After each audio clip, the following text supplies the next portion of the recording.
kali nanti diberi kesempatan untuk bertanya supaya tidak mengganggu teman-teman yang lain. Baik, kita akan masuk di kuliah kita hari ini, analisa struktur 1. Dan hari ini kuliah pertama, maka kita hanya akan melihat pengantar dan mereview kembali pengetahuan teman-teman tentang struktur dan analisa struktur ya. Oke. Nah, capaian yang ingin dicapai dari mata kuliah ini yaitu ada 5. Jadi teman-teman mampu menghitung struktur statis tertentu dengan metode integrasi. Jadi ini lebih kepada deformasinya, ya. Jadi teman-teman akan menghitung deformasi untuk yang nomor 1, nomor 2, dan nomor 3. Itu teman-teman hanya akan menghitung deformasinya. Jadi deformasi itu seperti ini. Nah, kita punya balok seperti ini. Ada perletakan.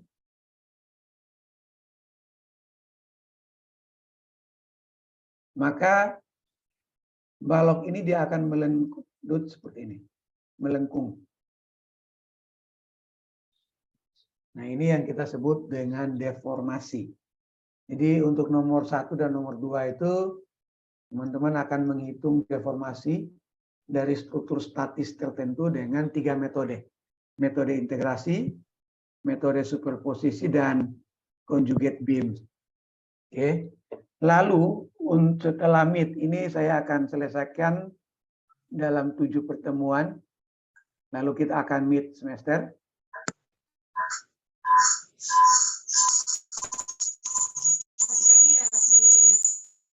Kita akan meet semester. Lalu setelah meet kita akan lanjutkan dengan struktur statis tak tentu.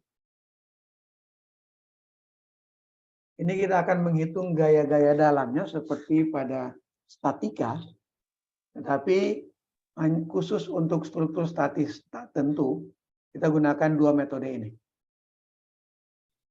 Nah, struktur statis tak tentu itu struktur yang tidak bisa diselesaikan dengan 3 persamaan kesetimbangan, yaitu sigma momen sama dengan 0, sigma V sama dengan 0, dan sigma H sama dengan 0.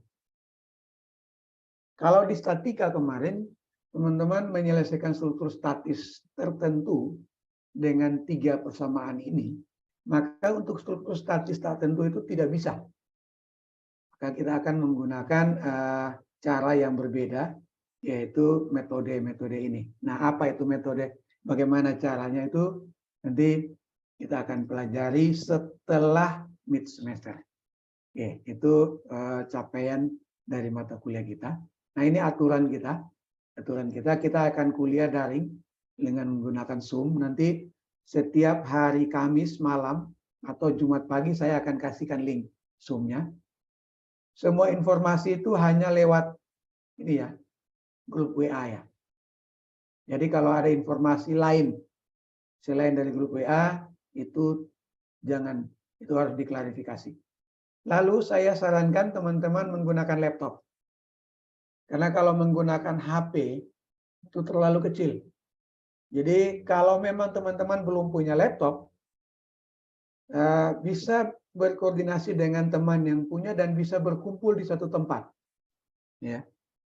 Supaya tampilannya lebih besar, lalu mengisi daftar hadir, menghidupkan kamera, mikrofon tetap mute, berpakaian sopan, tidak boleh merokok pada saat kuliah. Nah ini, wajib mengumpulkan tugas tepat waktu. Kalian sudah semester 2. Kalau semester 1 kemarin karena masih penyelesaian, maka masih ada banyak toleransi. Tetapi mulai semester ini, kuliah tugas wajib dikumpulkan tepat waktu. Karena kalian mengumpulkan tugas melalui email, maka akan tercatat tanggal dan jamnya. Konsekuensi tidak mengumpulkan tugas tepat waktu adalah tidak mendapatkan nilai. Dan menjadi penentu kelulusan itu adalah tugas. Artinya kalau dari 10 tugas, ada 2 tugas yang kalian tidak kumpul atau kumpul terlambat, maka kalian hanya akan mendapatkan 8 nilai. Dan itu menjadi nilai rata-ratanya menjadi penentu kalian lulus atau tidak. Ya. Setiap kumpul tugas itu dikumpul dalam bentuk file PDF. Jadi kalau nanti saya kasih tugas, kalian tulis tangan, silakan difoto, dibuatkan PDF, digabung, dibuatkan PDF, lalu di email ke ini. Alamat emailnya. Format nama filenya, NIM, nama, lalu tugas keberapa. Itu ya. Jadi contohnya, salah satu. Jacqueline. Itu NIM-nya 229111046, strip bawah namanya Jacqueline, lalu strip bawah tugas ke-1. Seperti itu. Ya, di email ke email ini. Ingat, catatannya adalah tepat waktu. Sekali lagi saya sampaikan, orang teknik itu dibutuhkan kedisiplinan. Disiplin itu akan kalian rasa berguna sekali pada saat kalian kerja nanti. Karena kalian akan dituntut waktu oleh owner kalian. Ya. Oke, itu peraturan kita. Nah, referensinya ada 2. Referensi kita ada 2, yaitu yang pertama ini struktur analisis dari Hibbeler. Itu kalian bisa cari di Google, ada. Lalu yang kedua itu fundamental struktur analysis, itu ini pendamping ya. Tapi nomor 1 ini wajib kalian cari. Ya, nomor 1 itu wajib kalian cari karena nanti akan ada tugas-tugas akan saya ambil dari buku ini, dan juga latihan-latihan soal juga akan saya ambil dari buku ini. Buku ini akan menjadi pegangan kalian mulai dari analisa struktur 1 sampai dengan analisa struktur 2 di semester 4. Tetap akan menggunakan buku yang sama. Ya. Ini kalian cari saja di Google, saya juga cari di Google dapat. Saya punya, tetapi saya ingin kalian cari supaya kalian terbiasa menggunakan Google untuk mencari hal-hal yang berhubungan dengan kuliah kalian. Oke, nah saya masuk ke sini. Keterkaitan antara kuliah kita, analisa struktur ini, analisa struktur dengan mata kuliah lain. Jadi kita mulai dari yang ini.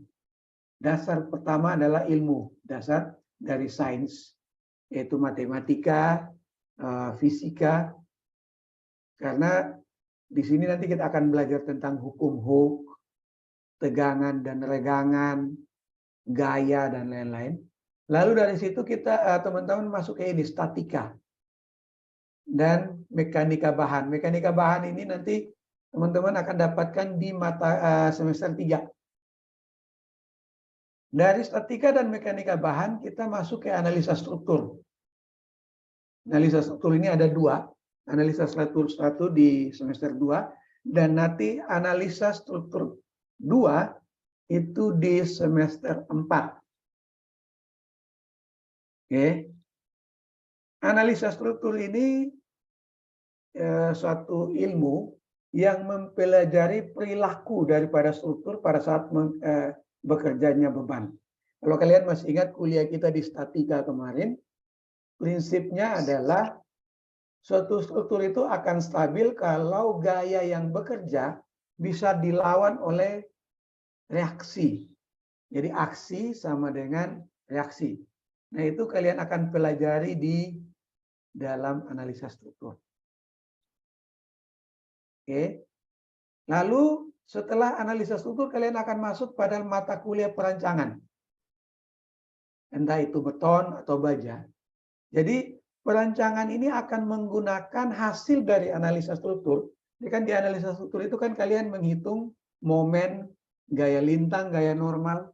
Nah, itu akan digunakan di mata kuliah perencanaan untuk mendesain berapa dimensi balok, berapa dimensi kolom, berapa tulangannya, lalu berapa pondasinya, itu menggunakan data reaksi.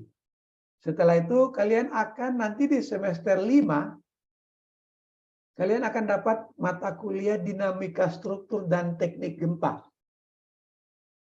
Jadi kalau di sini bebannya baru beban statis, beban yang tetap, maka nanti di sini kalian akan diajari bagaimana gempa berpengaruh. Gempa sebagai beban dinamis mempengaruhi perilaku struktur. Itu nanti di semester 5. Ya, kalau saya masih dikasih kesempatan mengajar, maka kita akan ketemu lagi di semester 5 untuk dinamika struktur dan teknik gempa. Lalu setelah itu baru teman-teman akan mulai masuk perencanaan struktur secara utuh. Ya, seperti jadi kalau yang di sini ini masih beban gravitasi, lalu ditambah dengan beban gempa, maka teman-teman akan mulai mendesain bangunan atau struktur secara keseluruhan. Dan ini juga akan teman-teman dapatkan gunakan untuk mata kuliah yang lain seperti jalan dan jembatan, bendungan, dan lain-lain sebagainya. Jadi itu posisi kita ya, itu posisi teman-teman pada saat ini. Mengapa analisa struktur? Jadi kalau kami dulu itu mekanika teknik itu sampai 5, maka sekarang kalian dipadatkan 4 kalau tidak salah. Yang pertama statika, lalu semester 2 analisa struktur 1, semester 3 mekanika bahan, lalu semester 4 itu analisa struktur 2. Itu menjadi mata kuliah penting, mata kuliah dasar untuk kalian bisa masuk ke sini. Ya. Oke. Nah, kita lanjut. Apa yang membedakan antara analisa struktur 1 dan analisa struktur 2? Analisa struktur 1, kalian akan mempelajari ini, perpindahan. Jadi kalau di statika kalian menghitung gaya-gaya dalam dari struktur statis tertentu, maka di analisa struktur 1 kita akan menghitung perpindahan atau defleksi untuk portal dan balok dan rangka batang. Nah, di rangka batang ini nanti saya akan ulang dari awal karena kemarin waktu mata kuliah statika kita tidak sampai di situ. Ya. Itu dengan 3 metode ini. Interpretasi, superposisi, dan conjugate beam. Lalu untuk struktur statis tertentu, tak tentu, itu kita akan menghitung gaya-gaya dalamnya dengan menggunakan 2 metode ini. Nah, yang membedakan dengan analisa struktur 2, itu kita akan menghitung rangka batang, balok, portal, dan struktur yang bentuknya 3 dimensi. Jadi kalau di sini ini masih 2 dimensi, maka di analisa struktur 2 sudah lebih kompleks. Dan kita akan menggunakan hanya 1 metode, yaitu metode matriks. Metode matriks. Dan itu akan lebih jelimet. Karena kita akan, saya memberi gambaran begini. 1 titik itu akan membentuk matriks ordo 3x3. 1 batang dengan 2 titik berarti matriks ordo 6x6. Nah, kalau dalam satu konstruksi ada 4 batang, berarti 4 dikali 6 itu membentuk matriks ordo sekian kali sekian. Maka kita akan mencoba menyelesaikan itu dengan menggunakan matriks. Lalu kita juga akan menggunakan program komputer untuk verifikasi hasil hitungan kita. Itu nanti di semester 4. Makanya saya kemarin kuliah analisa struktur 2 di semester 4, saya pesankan kepada teman-teman untuk segera mungkin mempunyai laptop. Karena naik semester, teman-teman akan banyak berhubungan dengan program, software. Ya, jadi sudah harus bisa punya laptop. Oke, itu yang membedakan. Jadi kalian akan ada di sini dulu. Ya. Oke. Kita lanjut. Nah, kita mulai dengan struktur. Struktur itu, ini saya ulang, struktur itu adalah kumpulan dari elemen-elemen struktur. Jadi struktur itu yang ini. Ini yang disebut struktur. Ada baloknya, ada dinding geser, ada kolom, ada plat lantai. Oke. Lalu dihubungkan dengan titik-titik join menjadi satu elemen, satu kumpulan elemen yang namanya struktur. Jadi kalau ada yang bilang balok, balok itu bukan struktur, tetapi elemen struktur. Ya, kolom itu bukan struktur, tapi elemen kolom. Oke. Nah, elemen-elemen itu adalah ini. Yang pertama tie rods. Itu ada titik joinnya, lalu ada batangnya. Ini nanti kalau kalian akan masuk pada mata kuliah bagian tentang rangka batang ini.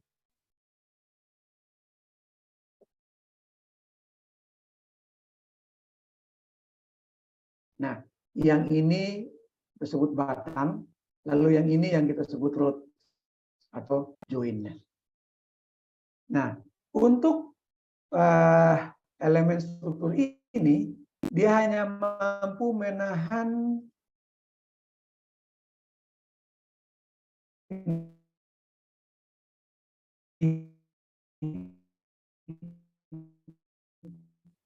gaya aksial, yaitu gaya yang hanya kalau kita punya batang ini, maka gaya itu dia hanya menarik atau menekan. Lalu elemen struktur yang kedua adalah beam atau balok. Itu dia mampu menahan gaya momen dan gaya lintang. Contohnya pada jembatan, gedung. Lalu kolom. Kolom itu dia mampu menahan gaya normal dan torsi. Itu elemen struktur. Lalu kita masuk pada tipe-tipe struktur. Yang pertama kita sebut sebagai truss. Itu ada truss atau rangka ya. Itu ada plane truss, rangka bidang, itu 2 dimensi. Lalu ada space truss. Jadi kalau rangka bidang itu dia hanya satu bidang seperti ini.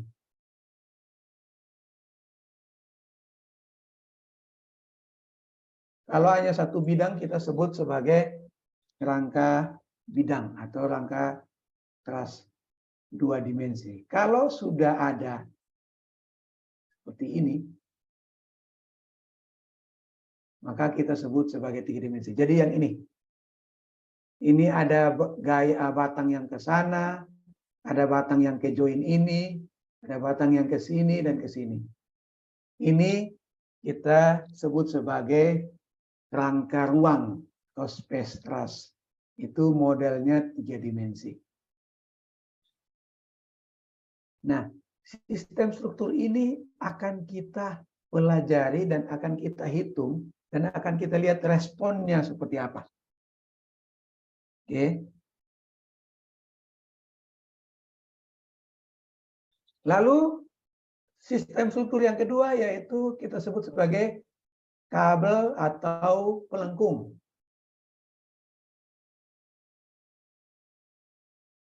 Kabel atau pelengkung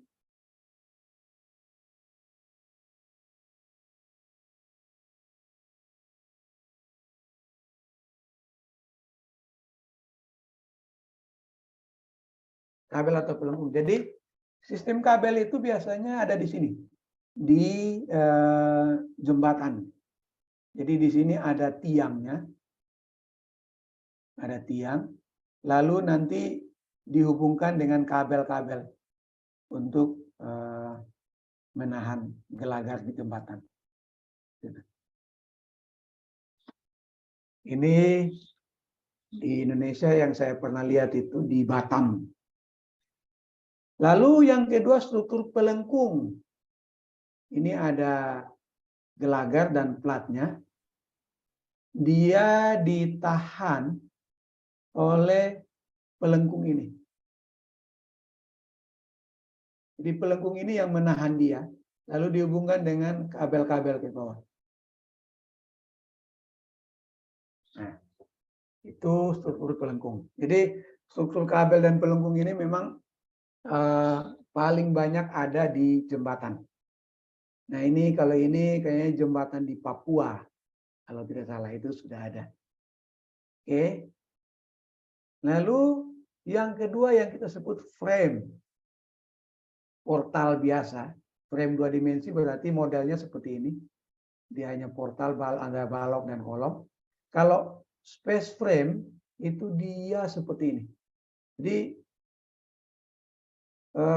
yang membedakan antara frame dan truss adalah kalau truss itu dia selalu berbentuk segitiga.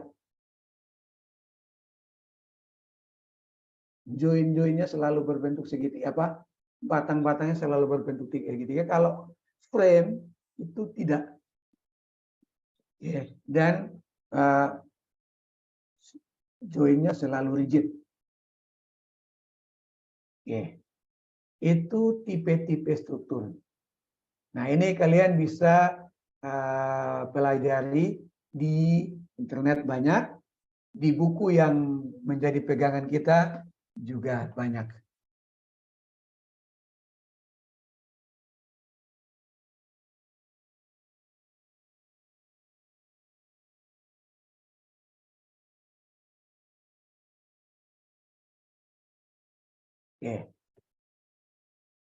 Lalu struktur yang keempat itu surface structure. Dia seperti ini. Jadi ada bangunan-bangunan bentangan lebar yang dia punya struktur. Jadi ini ada rangka-rangkanya, lalu diikatkan. Opera House di Sydney salah satu. Lalu ada struktur yang membran, menggunakan membran seperti ini. Jadi tipe-tipe struktur ini teman-teman harus tahu dan harus nanti kita akan lihat bagaimana kita bisa memodelkan dia untuk kita desain. Jadi tugas seorang engineer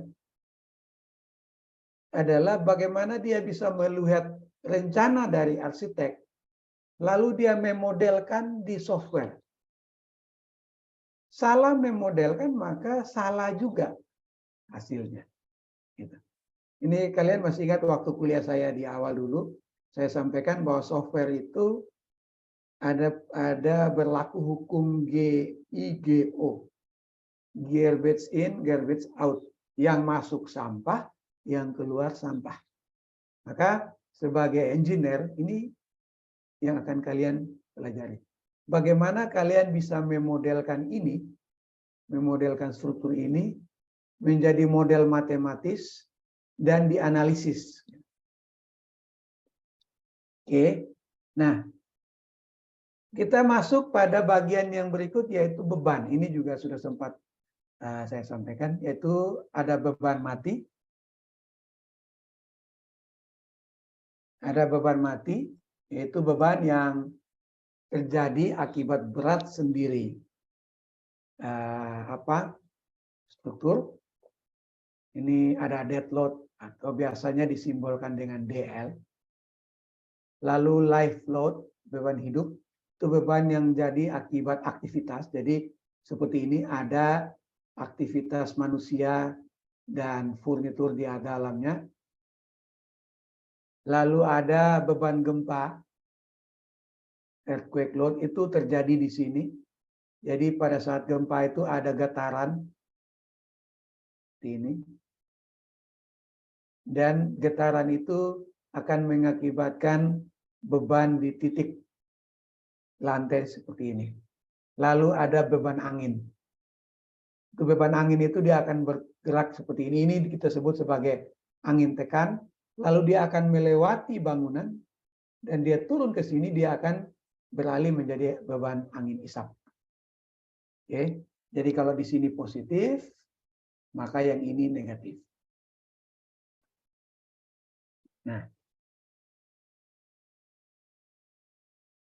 hal kedua yang harus teman-teman paham. Yang pertama tadi adalah teman-teman harus paham sistem struktur yang akan digunakan setelah melihat desain dari arsitek.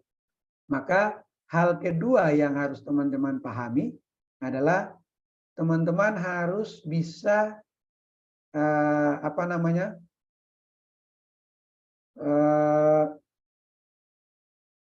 teman-teman harus bisa menentukan beban apa yang bekerja dan berapa besarnya. Oke. Itu teman-teman harus bisa itu. Nah, itu beban. Beban ini sebenarnya ada banyak. Ada banyak, tetapi ini hanyalah yang umum atau biasanya digunakan dalam analisis struktur. Oke. Lalu setelah beban, ini mengulang lagi perletakan. Teman-teman sudah tahu ada perletakan roll. Karena dia roll, maka dia hanya mampu menahan gaya vertikal, sehingga reaksi yang ada hanya reaksi horizontal. Oke. Lalu ada perletakan sendi, karena dia mampu menahan beban vertikal dan beban horizontal, maka reaksi yang ada adalah reaksi vertikal dan reaksi horizontal. Lalu ada beban perletakan jepit.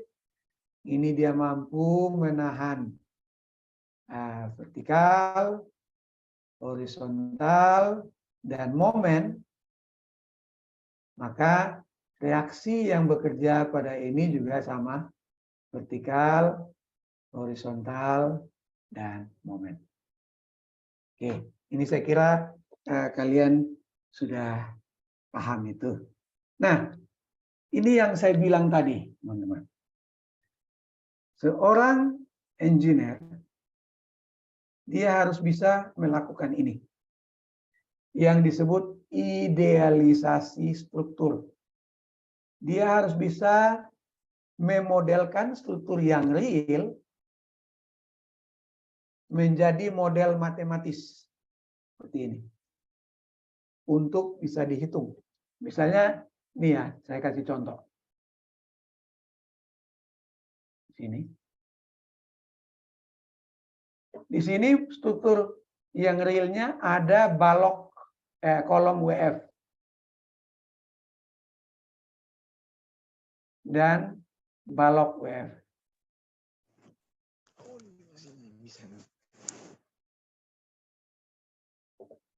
Lalu ada pengait di sini dengan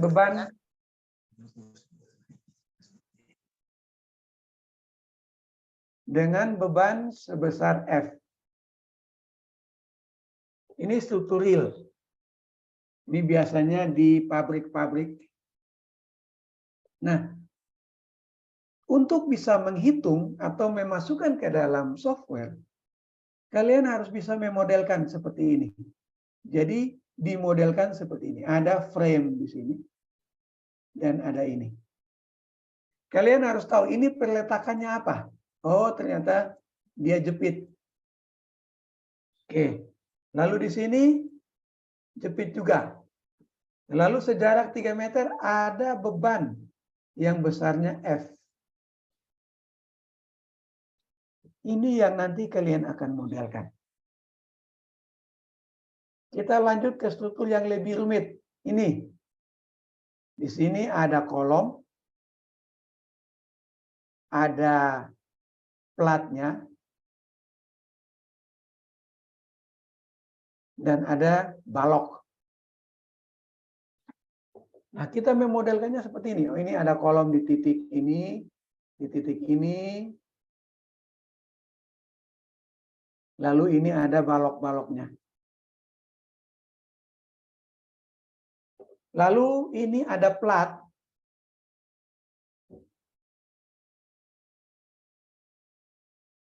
Dengan berat tertentu. Berapa beratnya? Itu yang harus kalian hitung dan kalian masukkan ke dalam sini. Jadi software itu tidak bisa otomatis menghitung. Dia harus dimasukkan secara manual. Nah, semakin dekat idealisasi atau permodelan kalian dengan model realnya, maka semakin akurat perhitungan kalian. Oke. Lalu kita masuk ke sini. Ada konstruksi seperti ini. Kita diminta menghitung portal yang ini. Maka kita buatkan seperti ini. Ada balok, ada perletakan, lalu ada beban meratanya. Sebesar 50 pound per feet. 50 pound per feet ini didapat dari mana? Dari sini. Ada beban 100 pound per feet kuadrat. Dia akan bekerja ke sini.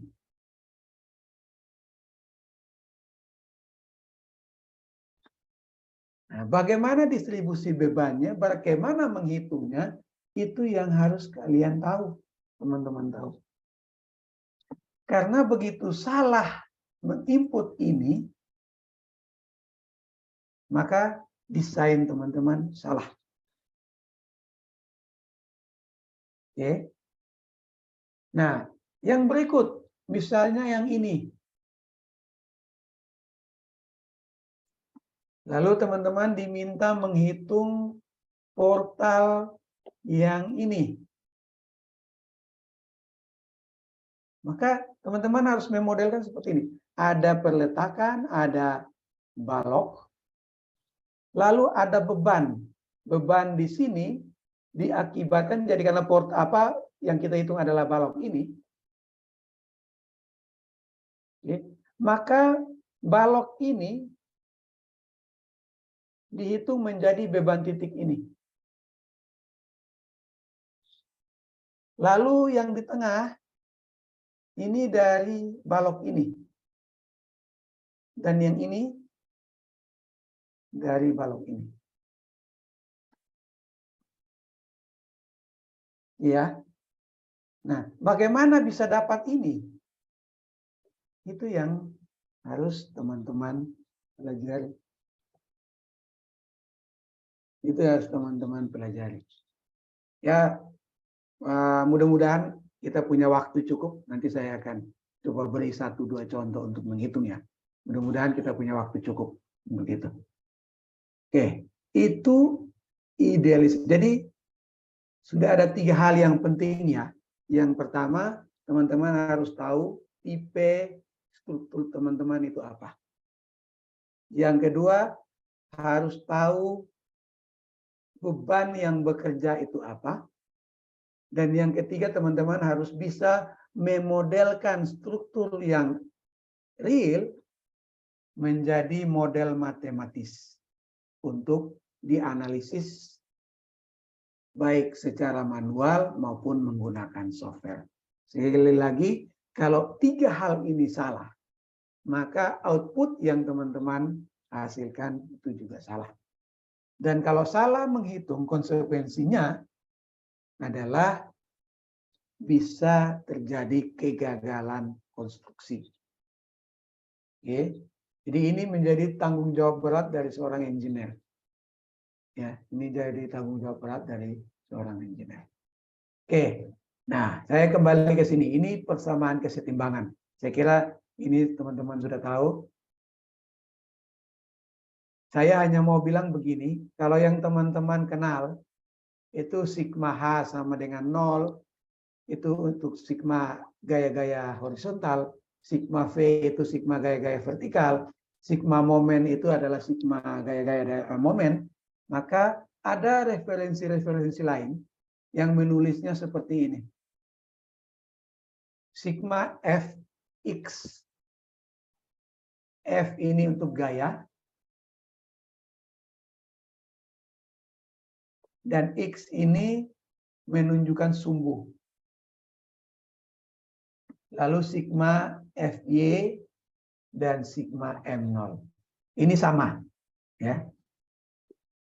Jadi teman-teman harus terbiasa melihat referensi yang lain juga. Lalu yang kedua, berkaitan dengan gaya-gaya dalam, saya kira ini juga sudah kita pelajari. Kita lanjut saja. Nah, saya kembali ke sini. Yang sudah teman-teman dapat adalah yang disebut dengan struktur statis tertentu. Ada juga yang disebut dengan struktur statis tak tentu.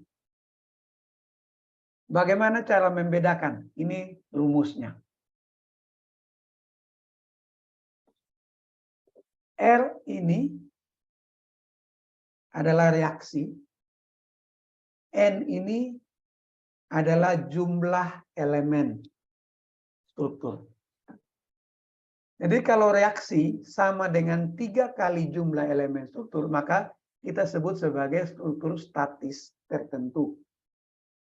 Kalau jumlah reaksi lebih besar dari 3 kali jumlah elemen, kita sebut sebagai struktur statis tak tentu. Contohnya ini, ada satu batang ini, dia ada perletakan sendi di sini dan roll. Oke. Di perletakan sendi ini ada reaksi vertikal, horizontal. Lalu di perletakan roll ada vertikal. Jumlah reaksinya ada 1, 2, 3. R sama dengan 3. Ya. Jumlah batangnya 1 karena ini hanya 1, dia menerus ke sini. Maka N sama dengan 1. Kita masukkan ini ke persamaan ini. Kita dapatkan 3 sama dengan 3 kali 1. Maka 3 sama dengan 3. Sehingga struktur ini kita namakan statis tertentu. Dan ini bisa diselesaikan dengan persamaan ini. Oke ya? Bisa ya? Sampai sini bisa? Paham? Nah, kita lihat. Yang berikut, struktur ini. Di sini ada perletakan jepit. Maka reaksinya ada 1, 2, lalu ada momen 3. Di sini roll, maka hanya ada 1. Di sini juga roll, maka ada 1. Sehingga jumlah reaksinya ada 1, 2, 3, 4, 5. Jumlah reaksi sama dengan 5. Oke. Jumlah batang ini 1 karena dia menerus. Ya. Dia menerus, maka N sama dengan 1. Kita masukkan ini ke sini. Kita dapatkan 5 lebih besar dari 3 kali 1. Maka strukturnya adalah statis tak tentu. Oke? Bisa? Oke, kita lihat yang ini. Ini ada perletakan jepit. Berarti ada 1, 2, 3. Lalu di sini ada sendi. Maka ada 1, 2. Ini juga sendi. Ada 1, 2. Maka perletakan kita ada 1, 2, 3, 4, 5, 6, 7. Oke, R kita 7. Jumlah elemen kita ada 2 karena di sini dihubungkan dengan sendi. Maka jumlah elemen kita 1, 2. Sehingga rumusnya adalah 7 itu lebih besar dari 3 kali 2. Maka struktur itu kita masukkan sebagai statis tak tentu. Nah, kita lihat ini. Ini ada sendi. Ada vertikal, ada horizontal. Ini ada sendi juga vertikal, horizontal. Ini juga vertikal, horizontal. Ini ada vertikal, horizontal, dan momen. Gaya kita ada, reaksi kita ada 1, 2, 3, 4, 5, 6, 7, 8, 9. Reaksi kita ada 9. Jumlah batang kita ada 1, 2, 3. Karena di sini dihubungkan dengan sendi. Maka kalau kita masukkan ke persamaan dapatnya 9 sama dengan 9. Maka di sini kita masukkan dia sebagai statis tak tentu. Nah, apa yang berbeda di sini teman-teman? Kelihatannya ya. Saya hapus ini supaya bisa. Kalau kalian lihat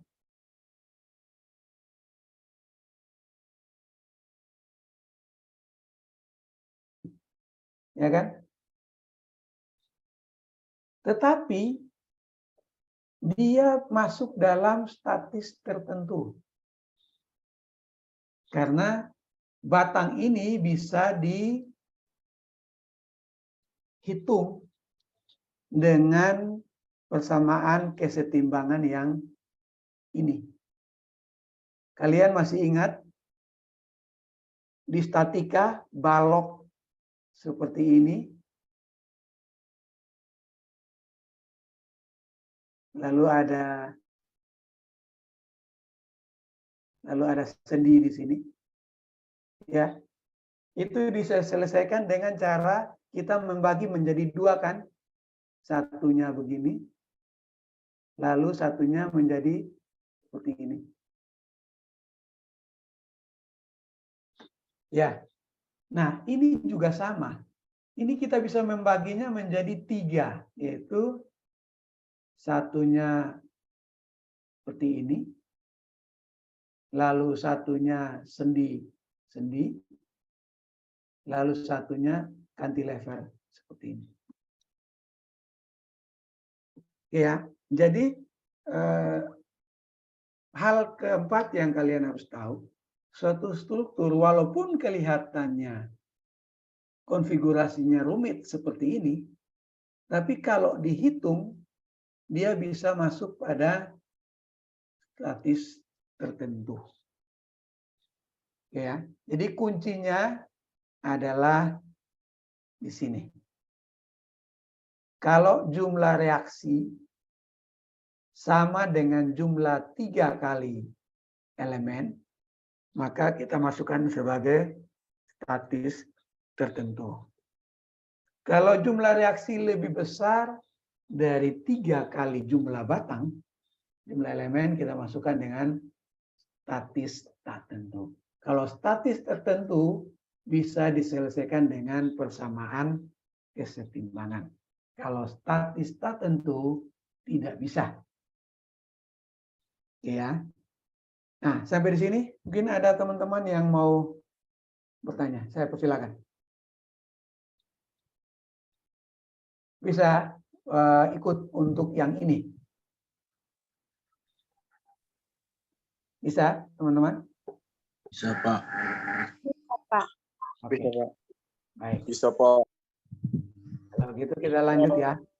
Kita lanjut ke ini. Deformasi. Ini yang akan kita pelajari. Baik. Deformasi adalah perubahan bentuk akibat adanya gaya luar maupun dari dalam. Contohnya, balok yang tadinya begini, ya, itu dia karena ada beban, dia jadinya seperti ini. Dia melengkung seperti ini. Walaupun lengkungannya kecil sekali. Kita kadang tidak terlihat, karena kalau lengkungnya sudah jauh seperti ini balok pasti sudah runtuh, sudah patah ini. Oke ya. Nah, di dalam deformasi itu ada juga yang namanya defleksi. Defleksi itu berpindah. Jadi misalnya kita punya portal ini. Oke. Lalu ada beban dari sini dan ada beban dari sini. Maka struktur atau portal ini akan bergerak begini.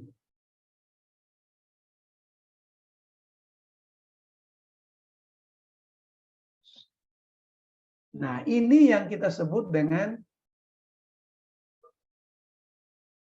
ini deformasi. Sedangkan perpindahan ini kita sebut sebagai defleksi. Ya. Nah, kalau kalian lihat bangunan ini bangunan 3 dimensi.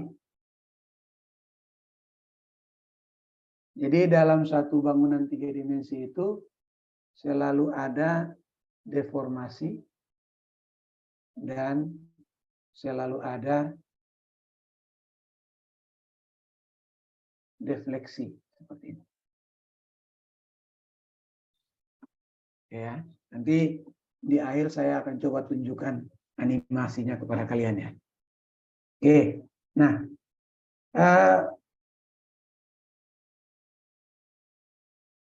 kita untuk kali ini kita hanya akan mempelajari yang namanya ini deformasi, terutama lendutan. Oke, nah seperti ini. Jadi untuk perletakan roll, balok yang tadinya ini hitam ini, dia akan mengalami lendutan seperti ini. Jepit juga sama, dia akan mengalami lendutan seperti ini. Kalau cantilever, dia akan melendutnya seperti ini. Kalau join atau itu dia akan melendut pada dua arah. Yang balok ini dia akan melendut seperti ini, kolom ini dia akan melendut seperti ini. Nah, kita akan fokus ke sini. Lendutan pada balok itu disebabkan oleh momen. Jadi kalau momen positif akan membuat balok melendut seperti ini. Sedangkan kalau momen negatif dia akan membuat balok ini. Misalnya ini ya, ada konstruksi seperti ini. Di atas perletakan, lalu ada P2 dari bawah dan P1 dari atas, maka diagram momennya akan seperti ini. Ya. Dan seperti ini, maka lendutannya akan seperti ini. Ini momen negatif, ini momen positif. Di daerah ini balok akan ini ya, melendut ke atas. Sedangkan di sini balok akan nah seperti itu. Di perilaku inilah yang akan kita pelajari. Berapa besar lendutan ini? Ini yang akan kita hitung. Karena nilai ini akan digunakan untuk mendesain. Lalu misalnya kita punya cantilever seperti ini, lalu ada beban P1 ke atas, arahnya ke atas, beban P2 di ujung, arahnya ke bawah, maka momennya akan seperti ini. Sehingga defleksinya atau lendutannya akan begini. Ya. Nah, ini gambarannya. Gambaran saja, nanti kita akan menghitung dengan menggunakan metode-metode yang sudah saya sampaikan. Nah, lendutan itu hal penting yang harus dipelajari. Lendutan itu bisa terjadi karena ada beban, ada temperatur, lalu ada kesalahan fabrikasi, termasuk kesalahan hitungan. Ya, misalnya harusnya dalam hitungan kalian menggunakan balok yang ukurannya 30 kali 50. Ini 30, ini 50. Tetapi pada saat kerja, karena uang kurang, mereka kasih kecil, jadi 25, 40. Tapi bisa juga, harusnya karena beban yang bekerja, dapatnya 30, 50. Tetapi karena kalian, teman-teman, salah input beban ke dalam software, output software hanya bisa cukup dengan 25, 40. Maka pada saat kerja pasti akan ada lendutan. Lendutan itu tidak boleh melewati yang diizinkan. Jadi ada rumus umum. Rumus umum itu lendutan itu tidak boleh lebih dari L/240. Jadi misalnya kita punya balok bentangannya 5 meter. 5 meter, maka lendutannya tidak boleh lebih dari 2 cm. Misalnya ini kita punya balok di sini.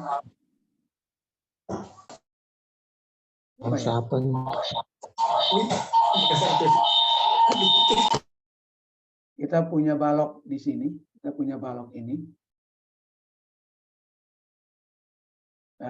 Bentangan L-nya itu 500 atau 5 meter. Maka lendutan yang diizinkan itu L/240, berarti 500 cm per 240 itu sama dengan 2. Sekitar 2 cm. Ya. 2,08. Maka lendutan kalian, balok ini tidak boleh jarak ini tidak boleh lebih dari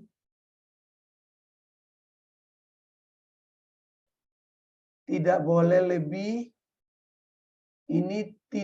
lebih besar ya. Tidak boleh lebih besar dari dia harus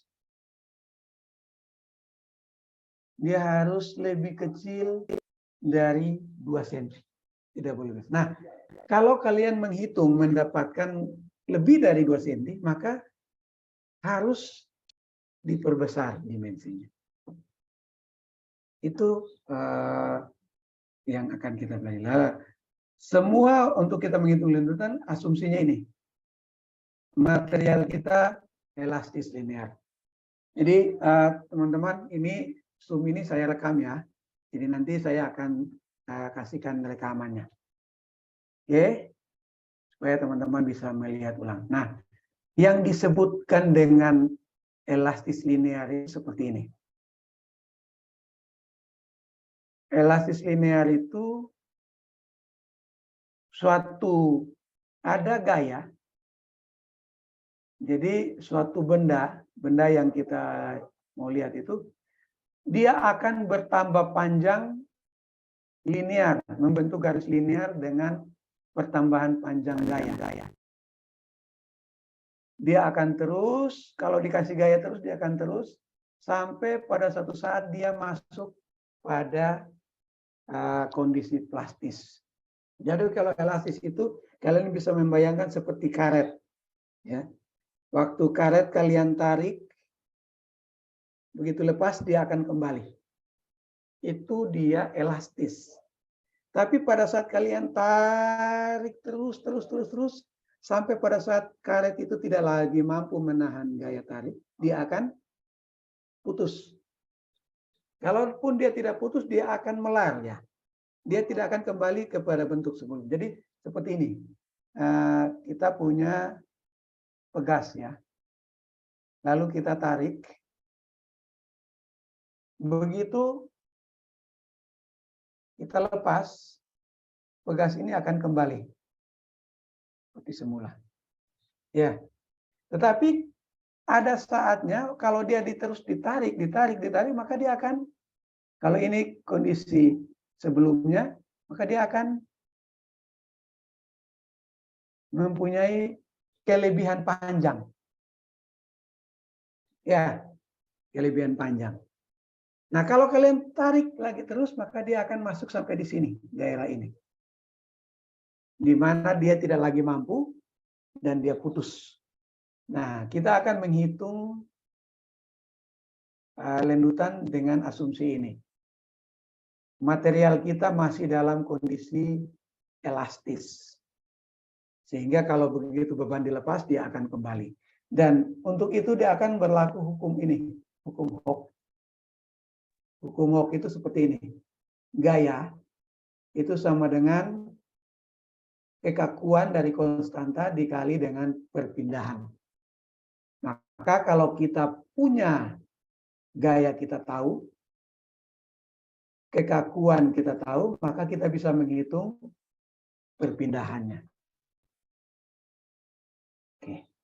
Nah, itu yang akan kita pelajari di dalam kuliah analisa struktur 1 ini. Itu yang akan kita pelajari. Oke ya, saya kira itu. Nah, saya akan kasih kalian tugas.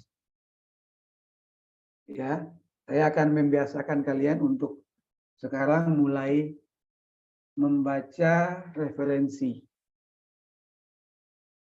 Ini buku yang tadi saya suruh untuk kalian cari, yang nomor 1. Ini ya, yang nomor 1 ini. Kalian akan lihat di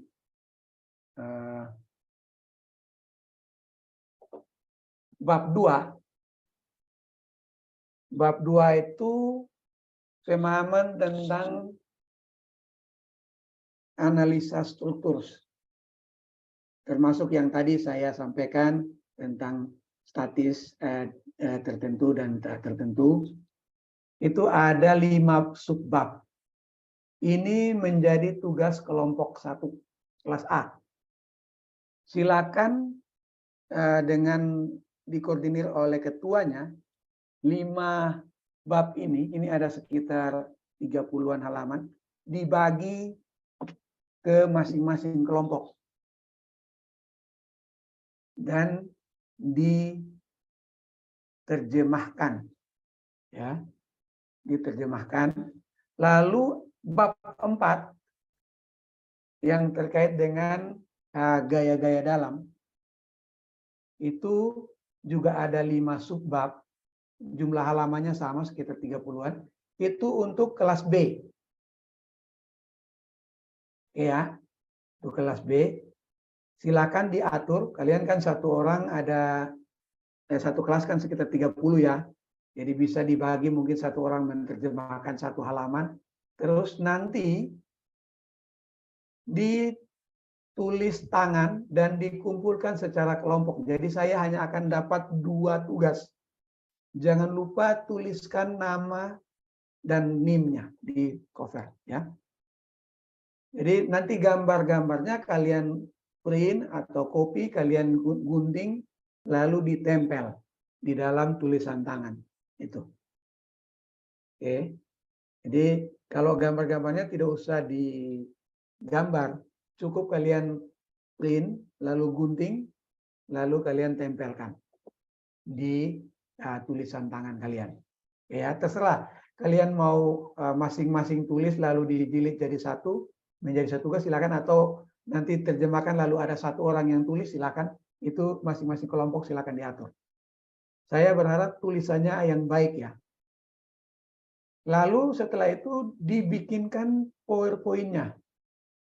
Nanti minggu depan saya akan persilakan kalian untuk mempresentasikan yang poin-poin saja. Jadi ada 2 kelompok yang presentasi. Silakan, siapa yang mau presentasi, satu orang mau presentasi seluruhnya atau mau bergantian silakan. Itu tidak akan mempengaruhi nilai. Karena yang nanti akan dinilai adalah kalau misalnya tugas kelompok itu kalian dapat 80, maka semuanya akan dapat 80. Kalau 70 maka semua akan 70.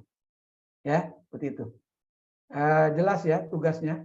Atau ada yang mau bertanya? Untuk tugasnya ini? Jelas. Jelas, Pak. Bertanya. Oke. Jelas, Pak. Jelas, Pak. Jelas, Pak. Jelas. Oke. Jelas, Pak. Jelas, Pak. Izin bertanya. Oke, silakan. Silakan. Ini mengenai ini tugas Pak bilang kan dibagi per kelompok. Kelompoknya itu per kelas atau per kelas dibagi jadi beberapa kelompok kecil lagi Pak? Oke. Jadi yang saya tahu adalah untuk bab 2 ini kelas A. Lalu bab 4 kelas B. Jadi nanti saya hanya akan dapat 2 tugas yang dikumpulkan. Ya. Nanti silakan teman-teman dari kelas A ini mau bagi lagi per masing-masing atau kelompok silakan. Ini kan ada 5 subbab ya. Ada 2.1 sampai 2.5. Silakan mau dibagi lagi untuk 5 kelompok, silakan. Itu urusan teman-teman. Tapi saya hanya dapatkan 1 tugas dari kelompok A dan 1 tugas dari kelompok B. Ya, seperti itu. Nanti yang presentasi juga silakan mau bergantian atau mau satu-satu atau mau 1 orang saja silakan. Karena tidak akan mempengaruhi nilai. Oke, bisa ya teman-teman? Bisa, Pak. Bisa Pak.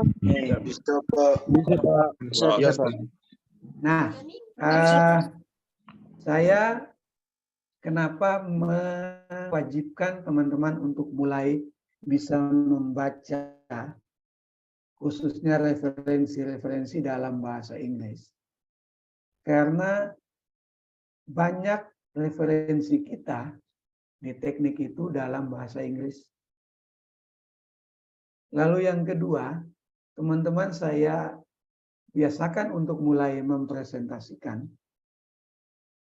Karena seorang engineer, seorang sarjana teknik, itu harus pintar ngomong. Ya, kalau dia tidak pintar ngomong, maka dia tidak bisa menyampaikan apa konsep desainnya.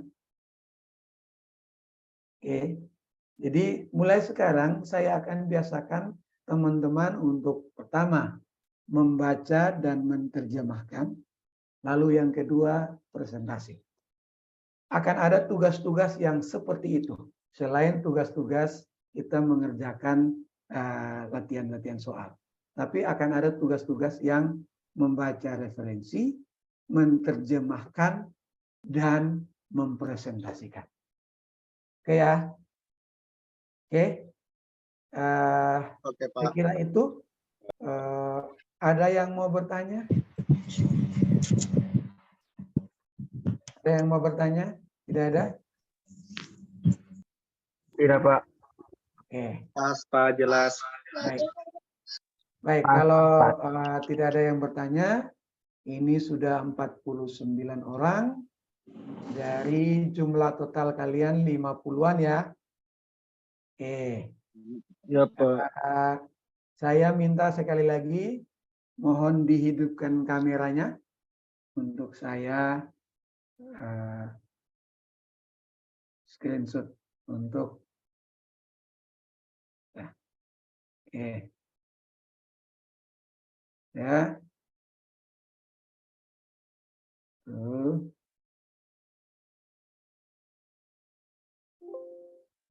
Bentar ya. Ya, save dulu. Lembar yang kedua. Bentar.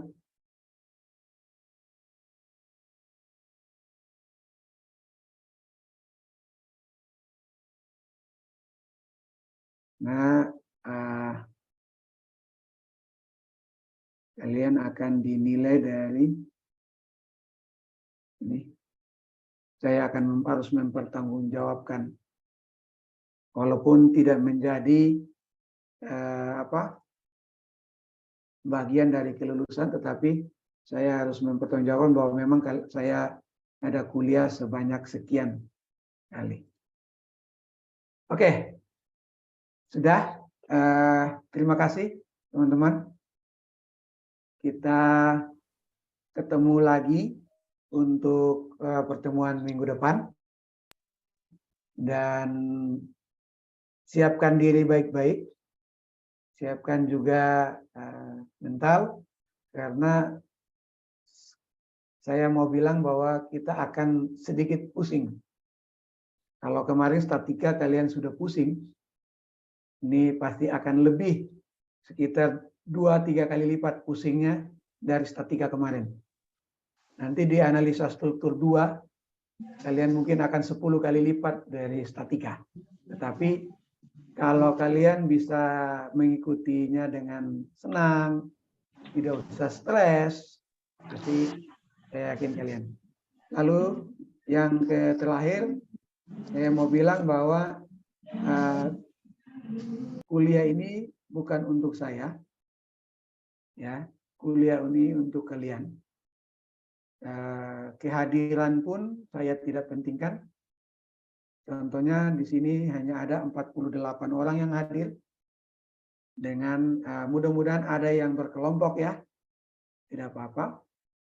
Tapi sekali lagi saya sudah sampaikan tadi di awal bahwa analisa struktur ini menjadi dasar penting dari semua mata kuliah yang akan kalian dapatkan di teknik sipil. Ya. Oke, kalau tidak ada lagi yang mau bertanya, saya sudahi. Nanti rekaman ini akan saya upload di YouTube saya. Saya akan share kepada kalian linknya. Oke, selamat sore. Selamat sore, Pak. Selamat sore, Pak. Terima kasih. Selamat berbuka puasa.